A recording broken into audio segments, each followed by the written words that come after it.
Most people think posture is simply a matter of remembering to stand up straight. But that's not how posture works. Think of your posture like a tent. A tent doesn't stand because someone is holding it up. It stands because all of the ropes pulling on it have exactly the right amount of tension. If one rope becomes too tight or another becomes too loose, the tent begins to lean. Your body works exactly the same way.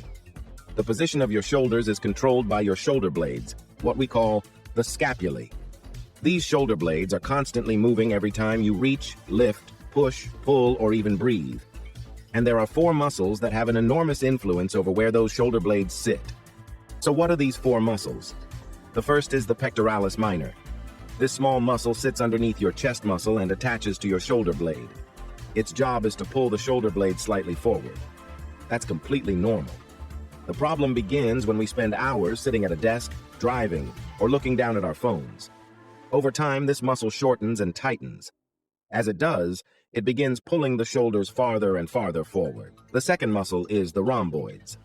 These muscles connect your shoulder blades to your spine. Think of them as the muscles that gently pull your shoulder blades back toward one another. When they're strong, they help keep your chest open and your posture upright. Unfortunately, sitting for long periods often causes them to weaken. Now the tight chest muscles are winning the tug of war. The shoulders gradually round forward. The third muscle is one of my favorites because almost nobody talks about it. It's called the serratus anterior. This remarkable muscle wraps around the side of your rib cage and attaches to the front of the shoulder blade. I often call it the body's natural seatbelt for the shoulder blade.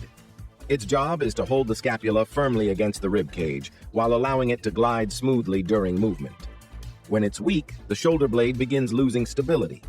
Sometimes it even starts sticking out from the back, a condition called scapular winging. Without good stability, the shoulder simply can't function the way it was designed. The fourth muscle is the levator scapulae. As its name suggests, it helps lift the shoulder blade. It also plays an important role in stabilizing your neck. When your head begins drifting forward because of poor posture, this muscle has to work overtime. That's why so many people feel tightness or aching right along the upper inside corner of the shoulder blade. The good news is that muscles respond incredibly well to exercise. When we stretch the muscles that have become tight, strengthen the muscles that have become weak, and retrain the shoulder blades to move properly, posture often begins improving naturally. Not because you're forcing yourself to stand up straight, but because your muscles are finally doing the job they were designed to do.